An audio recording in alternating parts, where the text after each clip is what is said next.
Parashat Mishpatim, Parashat Shekalim. Ce Shabbat, nous lirons dans deux Sefer Torah.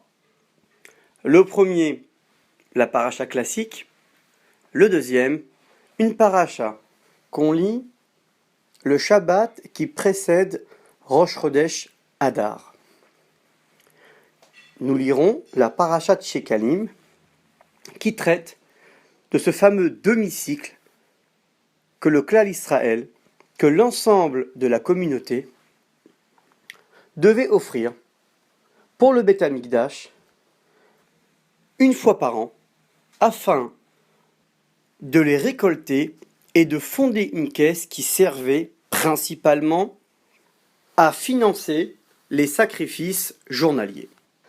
En analysant de plus près cette mitzvah, nous nous demandons, en général, à chaque fois que Akadosh Baruch Hu nous demande de faire une mitzvah, il nous demande quelque chose de shalem, de complet, quelque chose d'entier, car il est tout à fait logique que ce qui est consacré pour Akadosh Baruch Hu doit comporter une forme de plénitude.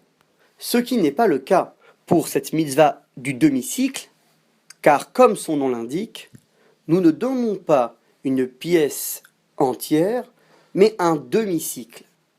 Et là, la question se pose, pourquoi justement cette mitzvah est celle qui n'aura pas cette plénitude? Au contraire, on accentue cette imperfection en l'appelant un demi. La réponse est la suivante. En réalité, ce demi-shekel nous apprend une grande leçon. La leçon de l'unité. L'unité, ce n'est pas uniquement le bon vivre ensemble. L'unité, c'est partager avec l'autre. Ressentir le besoin qu'une personne auprès de moi peut avoir. Et aussi, savoir échanger. Et se dire que dans la vie, il est nécessaire d'apprendre des autres. Or, être prêt de recevoir de quelqu'un ou pouvoir ressentir une autre personne, cela demande une condition de base. Se dire qu'un homme seul, même s'il est doté des plus grands dons qu'un être humain peut être muni, il n'est qu'une moitié. Il a besoin de l'autre. Car c'est en étant plusieurs que nous formons une entité parfaite.